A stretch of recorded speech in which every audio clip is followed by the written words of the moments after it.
Well, good morning. God bless you. We're going to be continuing our series in the book of First Kings. We're going to start off in chapter 2, and we are continuing in the series about what you need to know before you start a ministry or a business or even become king. There are many things that nobody will tell you that if you know these things, then they will really help you. In part 1, we examine how you need protocols, that you have an enemy, that some of your enemies may be in your family, that you need people that are trustworthy, and there's a list of things that you definitely need to know. And we are really just barely, in a lot of ways, breaking the surface. Where we ended was at the end of chapter 1, where Solomon is stepping into being the one that makes the decisions. And there's a lot of choices that you will have to make as a leader. There is no way around not making decisions. And we're going to dive more into what that looks like as we go forward. So let's start off at the beginning of chapter 2. Now, as David's time to die drew near, he charged Solomon with his son, saying, I'm going the way of all the earth. Be strong, therefore, and show yourself a man.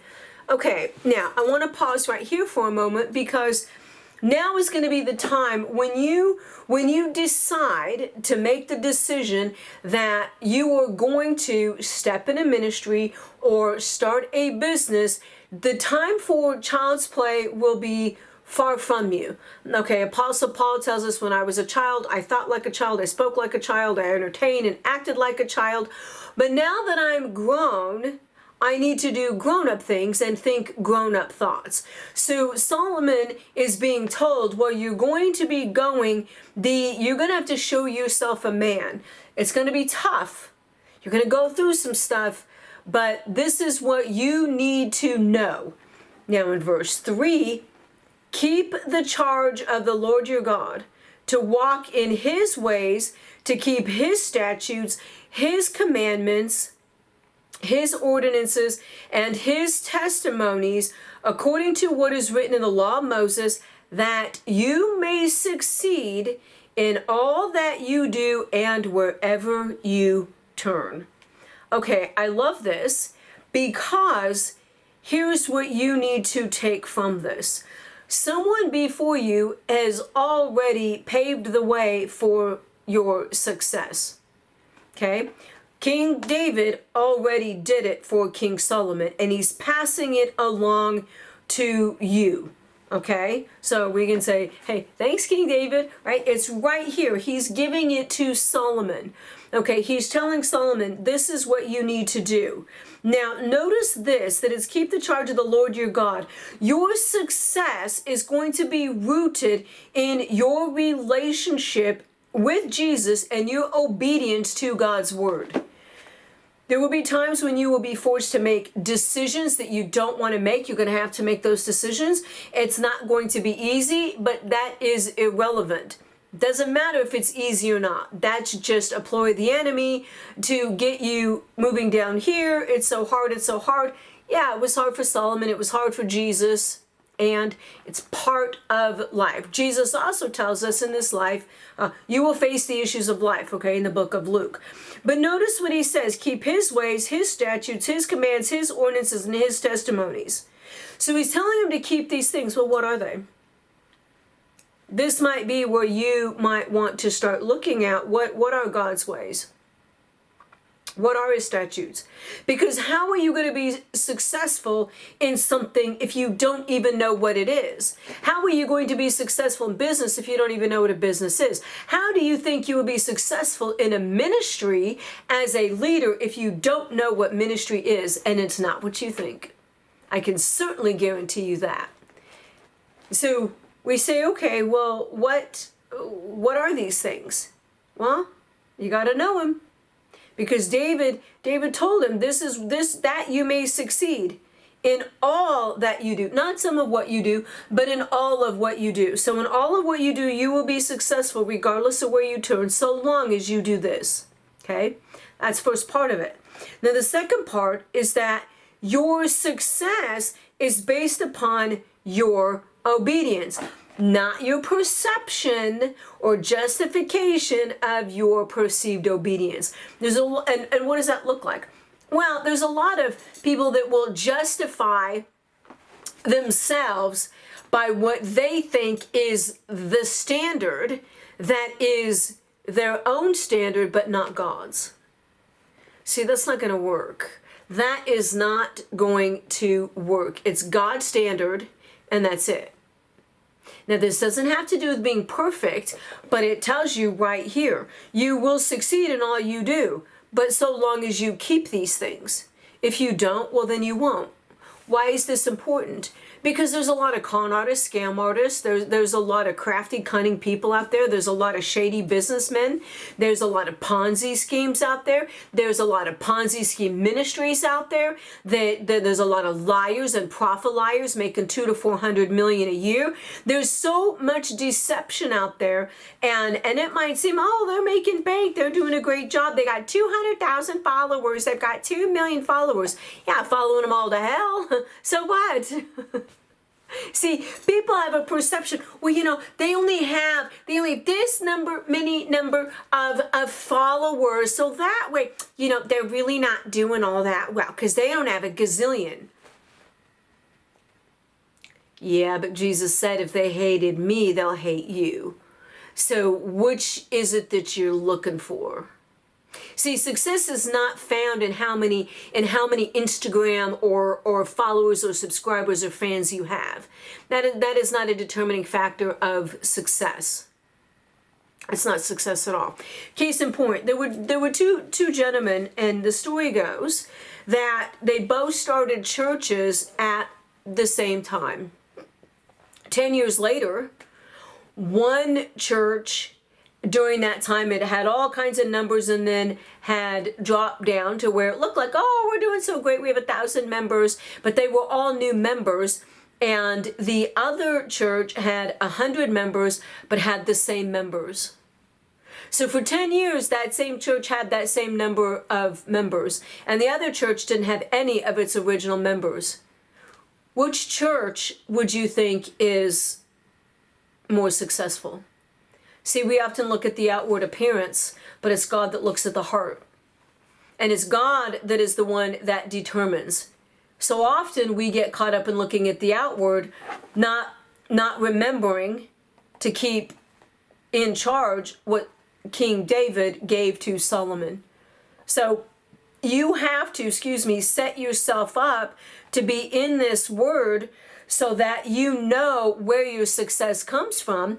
Because if you don't from the start, and then all of a sudden you rise up, which would not be all of a sudden, but it should that be a perception, you will understand what success really is. Because success is not found in numbers. And I can certainly tell you that this platform and other platforms have desubscribed or unsubscribed some of our partners. So if I were to look at the numbers, would it mean because if we compare, which we're not doing, then we're not successful? See, a lot of that stuff does not bode well, because we are called to create, not compete.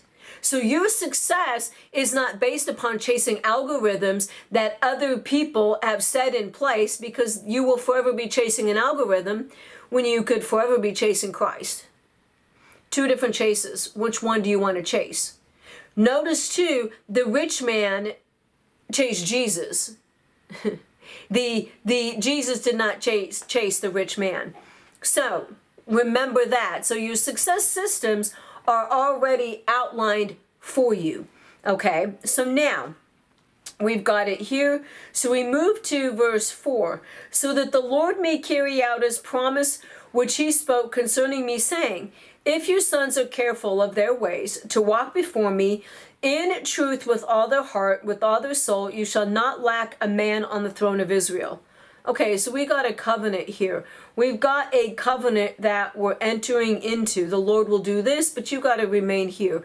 You want the success? Well, it's got to be here. And who do you want the success for? Your fame or God's glory? Got to really recognize this. So that the Lord may carry out his promise, okay? Now, we move on to verse 5. Now that you know what Joab, the son of Zeruiah, did to me, what he did to the two commanders of the armies of Israel, to Abner, the son of Ner, and to Amasa, the son of Jether, whom he killed, he also shed the blood of war in peace. And he put the blood of war on his belt about his waist and on the sandals of his feet. So act according to your wisdom, and do not let his gray hair go down to Sheol in peace. Okay, notice this. Solomon is telling him, act in wisdom. Okay, so you will need to act in wisdom, which if you don't have any, you need to start praying for some. Because you will need wisdom more tomorrow than you do today, than you did yesterday. There is no way you will ever, especially in ministry, build without wisdom. There is no way it will ever happen. And in business, you need wisdom as well, because how are you going to stay there? See, getting here to get there, to get there, to get there, each level requires more wisdom than you had before. So obviously, King David is saying, act according to your wisdom. So he's already got to have some kind of sense about him. You stepping out, have some kind of sense, otherwise you wouldn't be stepping out. But you need to know what you don't know. So when you step, you don't fall. Okay, we know the righteous stumble, but they don't fall. We're trying to prevent all of these things. We're trying to make it to be so where every step you take is one of wisdom. Okay, so now let's keep going along here. But show kindness to the sons of Barzillai, the Gileadite, and let them be among those who eat at your table, for they assisted me when I fled from Absalom your brother. Okay, so when we look here, there's going to be people to dine with and people that you don't. Not everybody can have a seat at the table. And you cannot just give free tickets to dine at your table. That is not wise. Okay, so there's protocols going back to message 1, okay, part 1. Behold, there is with you Shimei, the son of Jerah, the Benjamite of Bahurim. Now it was he who cursed me with a violent curse on the day I went to Mahanaim. But when he came down to me at the Jordan, I swore to him by the Lord, saying, I will not put you to death by the sword. Now therefore, do not let him go unpunished, for you are a wise man, and you will know what you ought to know to do to him, and you will bring his gray hair down to Sheol with blood. Then David slept with his fathers and was buried in the city of David. Okay, so David is passed. This is like right at the end of his days. Now, it says here, the days that David reigned over Israel were 40 years, 7 years he reigned in Hebron, and 33 years he reigned in Jerusalem. And Solomon sat on the throne of David his father, and his kingdom was firmly established. Okay, so here we are. This is the chain of succession here. We now have moved one to another, and now this is all being established. Something that is not fully established won't last. How could it? So we are ensuring right here that when you start a thing, that you've got some form that when you get a vision and you start to write the vision down, that you have a clear understanding. Because if you just, I'm just going to do this, and I've seen it, and I've seen it, and I've seen it all so often, people run out and they start something with no platform of grounding foundation. The foundation should not move. Okay, it should not. You never notice a foundation when you walk into a building. You live in New York City, go on a skyscraper. Are you worried if the foundation's going to hold when you're on the 134th floor? Probably not, right? You just know the foundation is strong. Okay, so looking at that, the foundation of everything needs to be established. So if it's not, it won't last.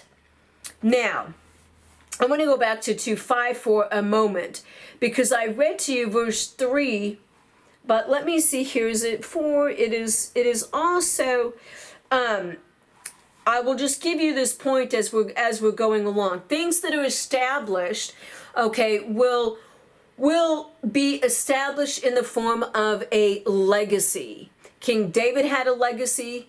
You will start to notice that you are already established, but in what? In decisions in the kingdom of light or decisions in the kingdom of darkness. Many people say, well, I need habits. No, you don't need habits. You already have bad habits. You just need to exchange them for a good one. Many people say, oh, I need discipline. No, you're disciplined, just in the wrong areas. We got to curtail the discipline.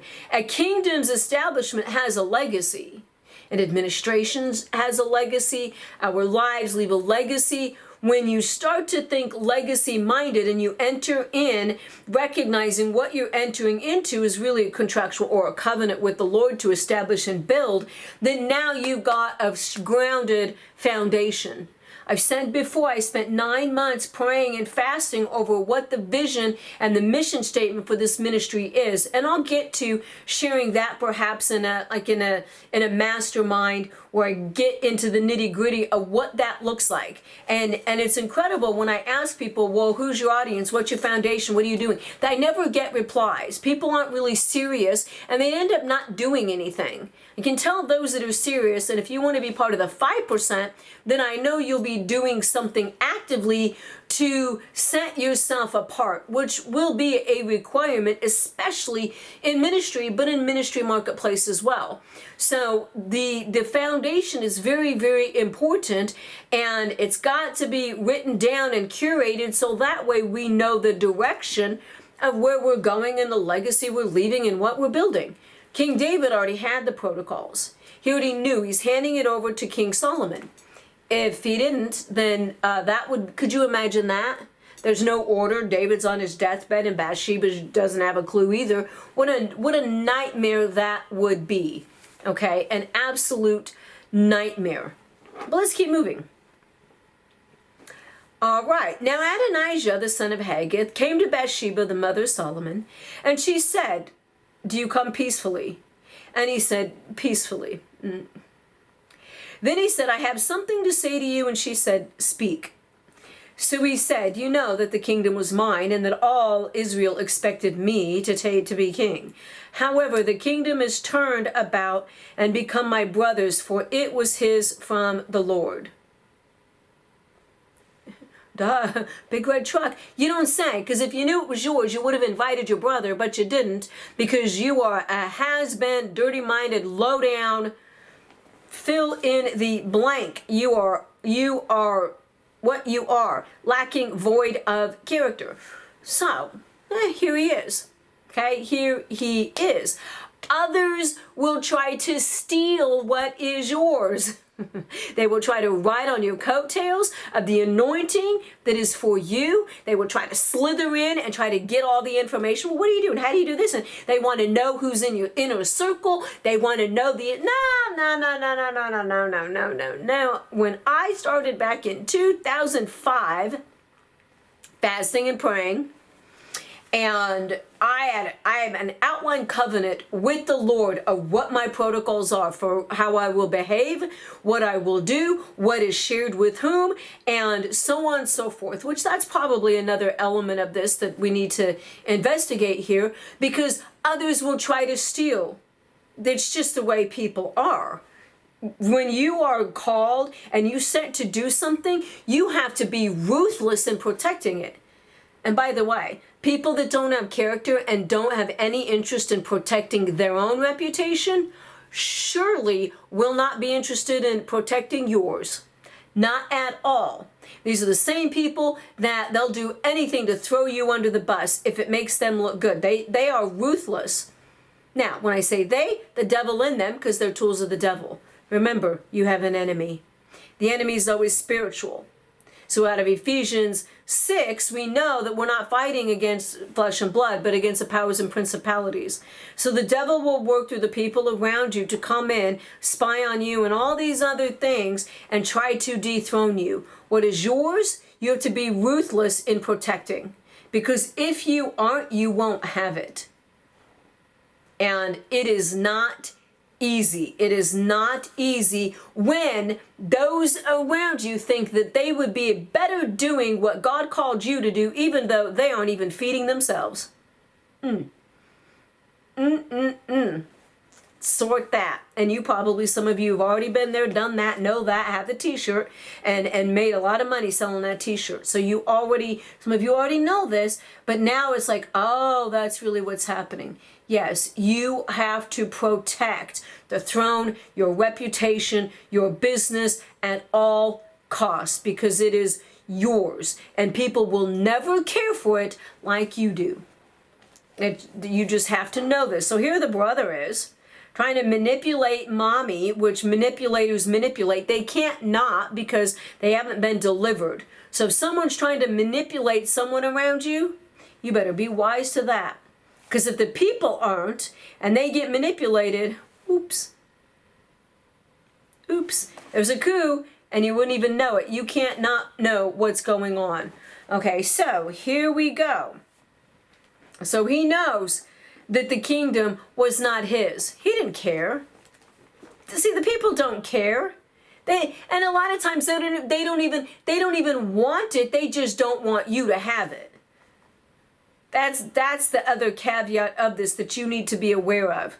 Okay, so, and it has nothing to do with you. That's the bigger point. Nothing to do with you. It's where they are, void of character. Now I'm making one request of you. Do not refuse me.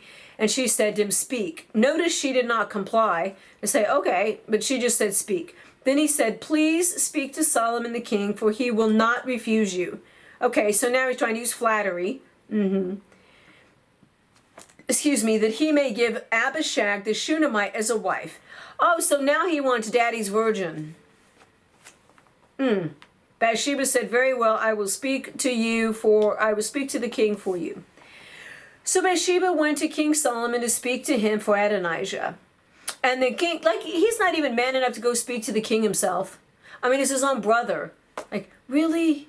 But this is how fear and jealousy and envy and manipulation all work. Let's get everyone else in and sow the little seeds of discord and then pretend. No. You got to call it out and don't even tolerate it. Why? Because whatever you tolerate will continue. And that would be on you. So Bathsheba went to King Solomon to speak to him for Adonijah.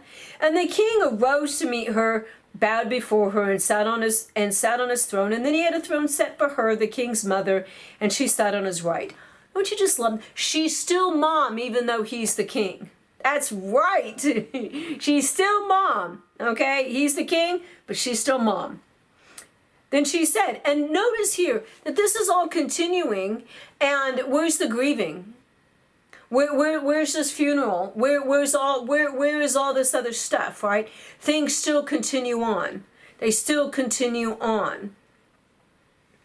Then she said, I'm making one small request of you, do not refuse me.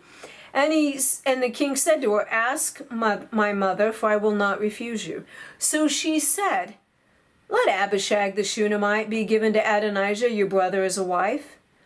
King Solomon answered and said to his mother, and why are you asking Abishag for the Shunammite for Adonijah? Ask for him also the kingdom, for he is my older brother. Even for him, for Abiathar the priest, and for Joab the son of Zeruiah. Then King Solomon swore by the Lord, saying, my God, do so to me, and more also, if Adonijah has not spoken the word against his own life. Okay, so we go back to the previous message where regardless of other people behave towards you, you still have to be right with God and maintain your righteousness. And let me tell you, people are low down. I'm just letting you know. I'm using this little kind of vernacular so everybody can get it. People are not right. And just because somebody goes to church does not make them right. Remember that too. Yeah, okay. Okay, but you will know them by their fruit. Adonijah's got he's got a little he's got some seeds missing, right?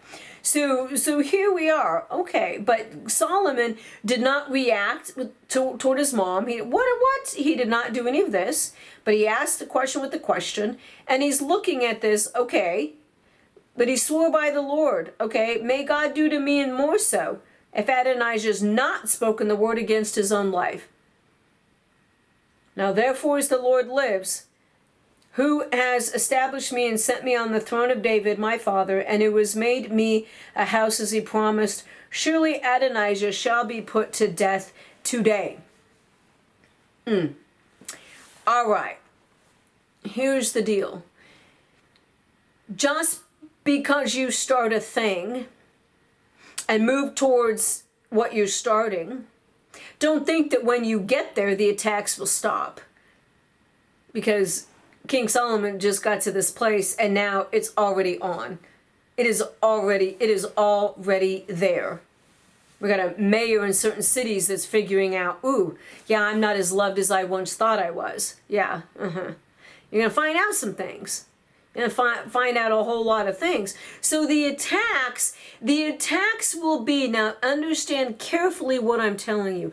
The attacks will be there before you get there to make certain you don't get there. And I will play this out what this means. The devil hates you so much, okay? And the devil comes to attack in 4 different ways: transportation, health, finances, and career. Transportation, health, finances, relationships. And the devil will want to make certain that all of those areas of your life are in shambles. Why? So that you never get there. Many people get distracted in dealing with the stuff that they never make the main thing the main thing. And so you have to recognize that the whole goal is to make it to where you give up. I've been at this a very, very long time. And when I started in TV, on the way driving there would be no traffic anytime except when I would drive. So, okay, so now I got new prayers. Stuff would fall off of trucks that were in front of me and hit the front of my vehicle and fly over. And that's, I got testimonies on that. I haven't posted them, but there's enough evidence of it. This is the kind of stuff the devil will want to make it to where you give up, that you get so tired, and the devil will use the people in your circle to move against you so that you give up. And the devil will move like he did with the Israelites in a way to get Moses to just where he didn't like any of the people that he was trying to deliver.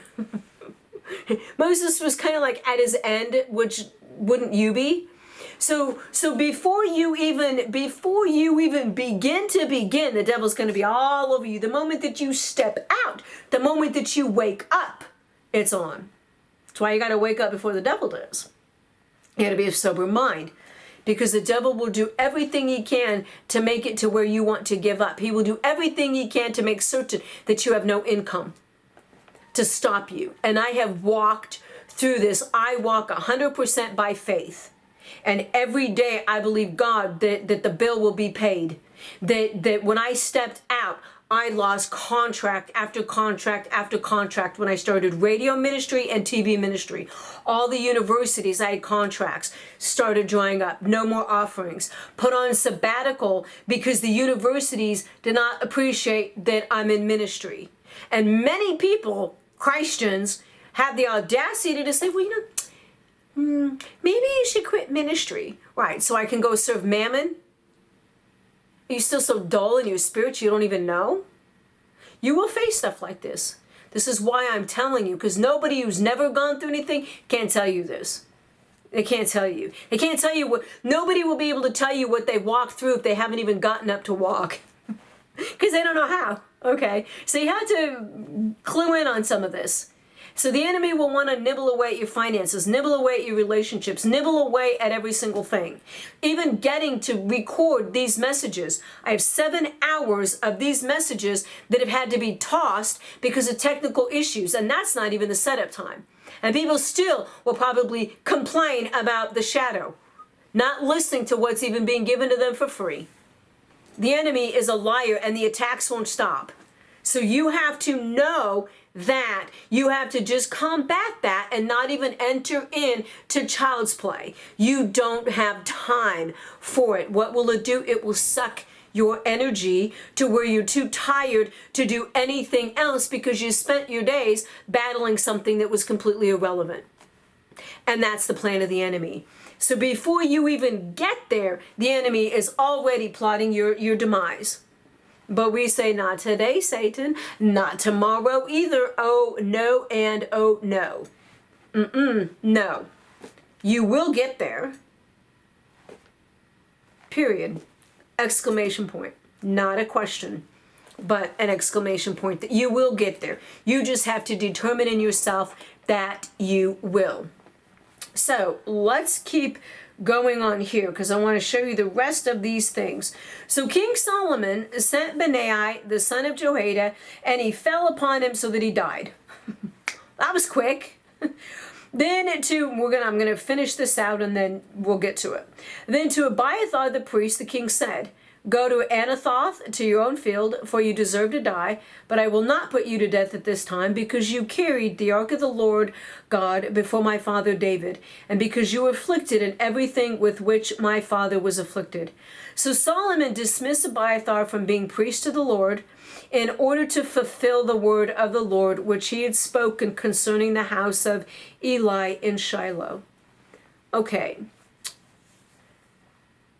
We're going to finish this out with these final points here.